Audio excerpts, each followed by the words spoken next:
നമസ്കാരം, മൂവി ബ്രാൻഡിലേക്ക് സ്വാഗതം. കുറച്ച് ദിവസങ്ങൾക്ക് മുൻപ് സോഷ്യൽ മീഡിയയിൽ അടക്കം വലിയ രീതിയിൽ ചർച്ചയായ ഒന്നായിരുന്നു നടനും BJP നേതാവുമായ കൃഷ്ണകുമാറിന്റെ വീട്ടിലെ കുടുംബ വഴക്ക്. അദ്ദേഹത്തിന്റെ ഭാര്യയുടെ അമ്മയുമായുള്ള വഴക്ക് KK ഫാമിലിക്ക് വലിയ രീതിയിലുള്ള നെഗറ്റീവ് ഉണ്ടാക്കി കൊടുക്കുകയും ചെയ്തിരുന്നു. കൃഷ്ണകുമാറിന്റെ ഭാര്യ സിന്ധു, മൂത്ത മകൾ അഹാന കൃഷ്ണ എന്നിവരുമായിട്ടാണ് സിന്ധുവിന്റെ അമ്മ വസന്തയ്ക്ക് പ്രശ്നങ്ങൾ ഉണ്ടായിരുന്നത്. അഹാന അമ്മൂമ്മയോട് മോശമായി പെരുമാറുകയും ഉപദ്രവിക്കാൻ ശ്രമിക്കുകയും ചെയ്തുവെന്ന് അടക്കമുള്ള ആരോപണങ്ങൾ അഹാനയുടെ ബന്ധുവിൽ നിന്ന് ഉയർന്നു വരികയായിരുന്നു. പിന്നാലെ അഹാനയും സിന്ധുവും എല്ലാം അവരുടെ ഭാഗങ്ങൾ ന്യായീകരിച്ച് എത്തിയെങ്കിലും അത് പ്രശ്നങ്ങൾ കൂടുതൽ വഷളാക്കുകയായിരുന്നു ചെയ്തിരുന്നത്.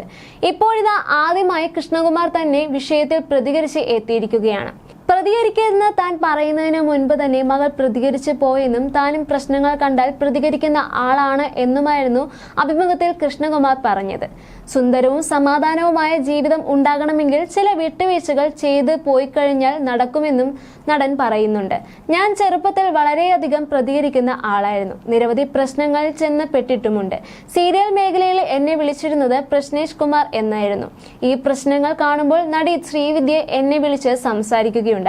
എല്ലാവർക്കും നിങ്ങളെ ഇഷ്ടമാണ്, പക്ഷെ എന്തുകൊണ്ടാണ് പ്രശ്നങ്ങളിൽ ചെന്ന് ചാടുന്നതെന്ന് ചോദിച്ചു. ഞാൻ പറഞ്ഞത് ഞാൻ എല്ലാത്തിലും ഇടപെടും എന്നാണ്. അവർ അതിന് മറുപടി പറഞ്ഞത് നമ്മുടെ പ്രവൃത്തി നല്ലതായിട്ടും ആരോപണം വരുന്നുണ്ടെങ്കിൽ ഭൂമിയിൽ ജീവിച്ചിരിക്കുന്ന മനുഷ്യരെ എല്ലാം തെറ്റ് ചെയ്തിട്ടുള്ളവരാണ്. മനസ്സുകൊണ്ടോ ശരീരം കൊണ്ടോ തെറ്റ് ചെയ്യാത്തവരായിട്ട് ആരുമില്ല. ഈ തെറ്റുകളൊന്നും ദൈവത്തിന് ക്ലിയർ ചെയ്യാൻ പറ്റുകയുമില്ല. ആ സമയത്ത് നമ്മുടെ പ്രവൃത്തി ശരിയായിട്ടും ആരോപണങ്ങൾ വരുന്നുണ്ടെങ്കിൽ ആരോപണം ദൈവം തരുന്ന ഒരു സമ്മാനമാണ്.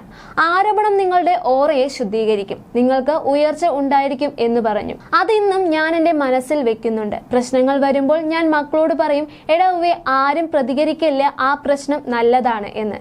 എൻ്റെ രണ്ടാമത്തെ മകൾക്ക് അടുത്തിടെ ഒരു പ്രശ്നമുണ്ടായി. ഏണി വെച്ച് പിടിച്ചതായിരുന്നു അത്. ഞങ്ങൾ ഒരേ പോക്കാണ്. എന്തായാലും ആ പ്രശ്നം നല്ല രീതിയിൽ കൈകാര്യം ചെയ്തു.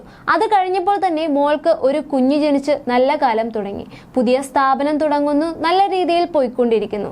ഇലക്ഷനുമായി ബന്ധപ്പെട്ട് ഒരു വിഷയം നടന്നു. ചിലപ്പോൾ ഇലക്ഷന് എനിക്ക് സീറ്റ് കിട്ടിയെന്നിരിക്കാം, ചിലപ്പോൾ ഞാൻ തോറ്റെന്ന് ഇരിക്കാം. പക്ഷേ ഒരു പാൻ ഇന്ത്യൻ പ്രസ്ഥാനത്തിന്റെ ചെയർമാനായിട്ട് വരുന്നു. നടന്ന സംഭവങ്ങൾ ഓറയെ ക്ലെൻസ് ചെയ്യുന്നതായിട്ടാണ് ഒരു വേളയിൽ നമ്മൾ വിശ്വസിച്ചു പോകുന്നത്. ഇപ്പോൾ വീട്ടിൽ വേറൊരു വിഷയം നടക്കുന്നുണ്ട്. കുടുംബം മുഴുവനും എയറിലാണ്. ഇതിനെ പ്രതികരിക്കല്ലേ എന്ന് ഞാൻ പറയുന്നതിന് മുൻപ് തന്നെ എൻ്റെ ഒരു മകൾ പ്രതികരിച്ചു പോയി. അപ്പോഴും ഞാൻ പറഞ്ഞു തെറ്റില്ല. കാരണം എൻ്റെ മൂത്ത മകൾ പ്രതികരിക്കുമ്പോൾ എന്നോട് പലരും പറഞ്ഞു അത് ചെയ്യേണ്ടായിരുന്നു എന്ന്. ഞാൻ പറഞ്ഞു അത് നിങ്ങളുടെ ആംഗിളിലാണ്. ഇന്നെനിക്ക് 58 അവൾക്ക് 30 പ്രായം. പെൺകുട്ടി ജനിക്കുമ്പോൾ പറയും അച്ഛൻ്റെ ഫീമെയിൽ വേർഷനാണ് എന്ന്. അങ്ങനെയെങ്കിൽ എൻ്റെ 30ാമത്തെ വയസ്സിൽ ഞാൻ ചിലപ്പോൾ വീട്ടിൽ കയറി ചവിട്ടി കൂട്ടി ഇട്ടേനെ. എൻ്റെ മോൾ ഇത്രയല്ലേ ചെയ്തുള്ളൂ. മാത്രമല്ല എൻ്റെ ഭാര്യയ്ക്കും സമാധാനമായിട്ട് പറയാം, ആ നിങ്ങളുടെ മോള് തന്നെയാണ് എന്ന് പറയാം. കാരണം ഞാൻ ഭയങ്കര പ്രതികരണത്തിന്റെ ആളായിരുന്നു എന്നുമായിരുന്നു കൃഷ്ണകുമാറിന്റെ വാക്കുകൾ. അതേസമയം 4 ചുവരുകൾക്കുള്ളിൽ ഒതുങ്ങേണ്ടിയിരുന്ന സ്വകാര്യമായ നിമിഷങ്ങൾ പൊതുമധ്യത്തിലേക്ക് വലിച്ചെടുക്കപ്പെട്ടതിൽ കടുത്ത മാനസിക വിഷമമുണ്ടെന്ന് വ്യക്തമാക്കി നീണ്ട കുറിപ്പായിരുന്നു അഹാന കൃഷ്ണ കഴിഞ്ഞ ദിവസം പങ്കുവച്ചിരുന്നത്. അമ്മൂമ്മയും കസിനും ഉന്നയിച്ച ഗുരുതരമായ ആരോപണങ്ങൾ പൂർണ്ണമായും തള്ളിക്കളഞ്ഞ അഹാന സത്യം തെളിയിക്കുന്ന ചാറ്റുകളും ഓഡിയോ വീഡിയോ റെക്കോർഡുകളും തന്റെ പക്കലുണ്ടെന്ന് വ്യക്തമാക്കുകയായിരുന്നു. വ്യാജ പ്രചരണങ്ങൾ നടത്തിയ കസിനെതിരെ അപകീർത്തി കേസ് നൽകാൻ നിയമോപദേശം ലഭിച്ചിട്ടുണ്ടെങ്കിലും കുട്ടികളുടെ ഭാവിയെ കരുതി കൂടുതൽ പരസ്യപ്പോരുകൾക്ക് താല്പര്യമില്ലാത്തതിനാലുമാണ് നിയമ നടപടിയിൽ നിന്ന് പിന്തിരിയുന്നതെന്നും താരം അറിയിക്കുകയുണ്ടായി. അമ്മൂമ്മയുമായുള്ള ബന്ധം 2025 ഒക്ടോബർ മുതൽ വഷളായതാണെന്നാണ് അഹാനയുടെ വെളിപ്പെടുത്തൽ. അമ്മൂമ്മയുടെ ഭാഗത്തു നിന്നുണ്ടായ അതിരുകടന്ന അധിക്ഷേപങ്ങളും അശ്ലീല വാക്കുകളുമാണ് ഇതിന് കാരണമെന്നും ബഹുമാനമെന്നത് പരസ്പരമുള്ളവയാണെന്നും താരം കൂട്ടിച്ചേർക്കുന്നുണ്ട്. അഹാന കൃഷ്ണയുടെ കുറിപ്പ് ഇങ്ങനെയായിരുന്നു. കഴിഞ്ഞ കുറച്ചു നാളുകളായി സോഷ്യൽ മീഡിയയിൽ നടന്ന സംഭവങ്ങൾ എന്നെയും എൻ്റെ കുടുംബത്തെയും ആഴത്തിൽ വേദനിപ്പിക്കുകയും മാനസികമായി തളർത്തുകയും ചെയ്തിട്ടുണ്ട്. കുടുംബകാര്യങ്ങൾ സോഷ്യൽ മീഡിയയിലേക്ക് വലിച്ചിഴക്കേണ്ടതല്ല എന്ന് വിശ്വസിക്കുന്നവരാണ് ഞങ്ങൾ. അതിനാൽ തന്നെ ഞങ്ങളെ ഇത്രത്തോളം ബാധിച്ചു എന്ന ആ വാക്കുകൾ കൊണ്ട് വിവരിക്കാൻ കഴിയുന്നതല്ല. നിർഭാഗ്യവശാൽ 4 ചുവരുകൾക്കുള്ളിൽ ഒതുങ്ങേണ്ടിയിരുന്ന ഒരു വിഷയം പൊതുമധ്യത്തിൽ എത്തി. വികാരങ്ങൾ തീവ്രമാകുമ്പോൾ പലപ്പോഴും നമ്മൾ തലച്ചോറുകൊണ്ടല്ല ഹൃദയം കൊണ്ട് പ്രതികരിക്കുന്നത്. എൻ്റെ അമ്മ അർഹിക്കാത്ത വിമർശനങ്ങൾ നേരിടുന്നത് കണ്ടപ്പോൾ പ്രതികരിക്കുവാൻ ഞാൻ നിർബന്ധിത ആകുകയായിരുന്നു.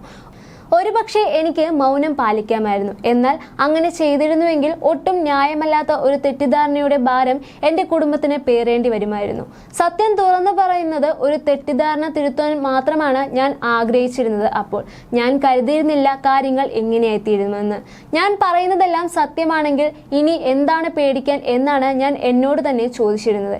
എന്നാൽ ഇതിനു മറുപടിയായി വ്യാജ ആരോപണങ്ങളും അസത്യങ്ങളും കാരണങ്ങൾ വളച്ചൊടിച്ചുള്ള വിവരണങ്ങളും ഞങ്ങളുടെ സ്വകാര്യ സംഭാഷണങ്ങളും പൊതുമധ്യത്തിലേക്ക് വലിച്ചിഴക്കപ്പെടുമെന്ന് ഞാൻ ഒട്ടും തന്നെ കരുതിയിരുന്നില്ല.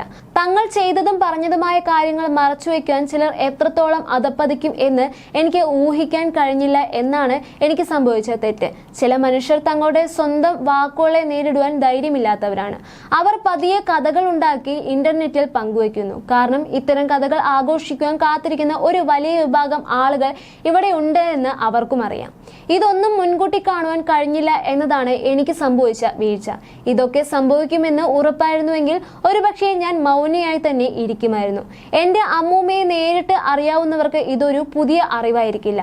എങ്കിലും ഞങ്ങൾ പങ്കുവച്ച വീഡിയോകളിലൂടെ മാത്രം കണ്ടിരുന്ന എൻ്റെ അമ്മൂമ്മയെ അറിയുന്ന ആളുകളോട് ചില കാര്യങ്ങൾ വ്യക്തമാക്കേണ്ടതുണ്ടെന്നാണ് ഞാൻ കരുതുന്നത്.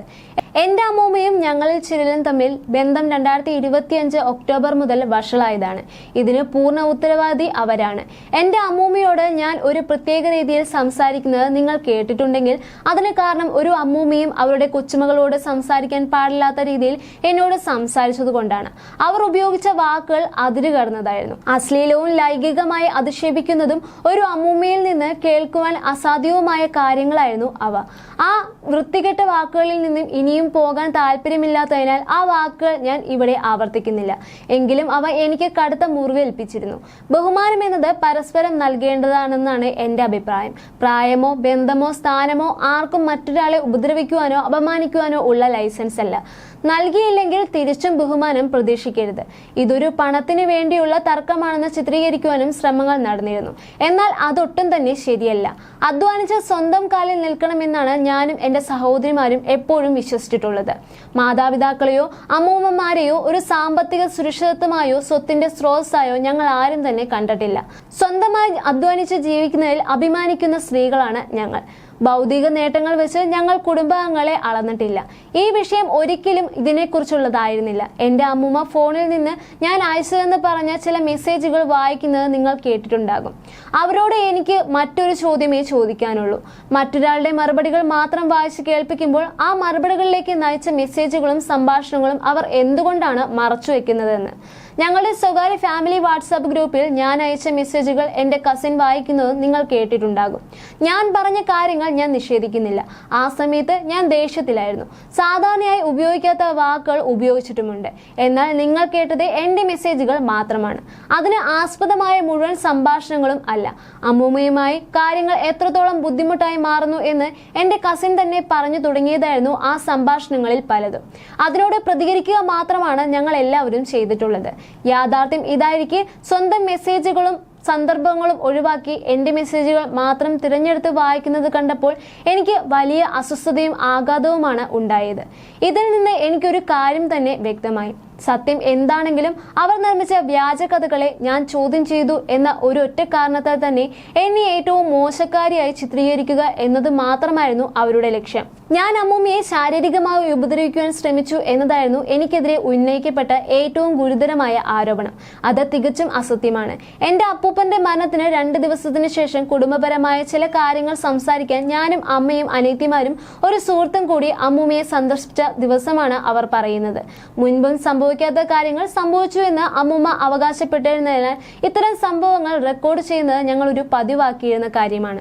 ഇന്ന് ഞങ്ങൾ അവിടെ ചെന്നത് മുതൽ തിരിച്ചു പോരുന്നത് വരെയുള്ള മുഴുവൻ റെക്കോർഡുകളും ഞങ്ങളുടെ പക്കലുണ്ട്. അത് എന്താണ് സംഭവിച്ചതെന്ന് വ്യക്തമായി കാണിക്കുന്നുമുണ്ട്. ഇതിനെതിരെ ഇപ്പോൾ ഉന്നയിക്കപ്പെട്ട ആരോപണം ഇതിൽ എവിടെയും ഇല്ല. ഇത് ഒരു ഉദാഹരണം മാത്രമാണ്.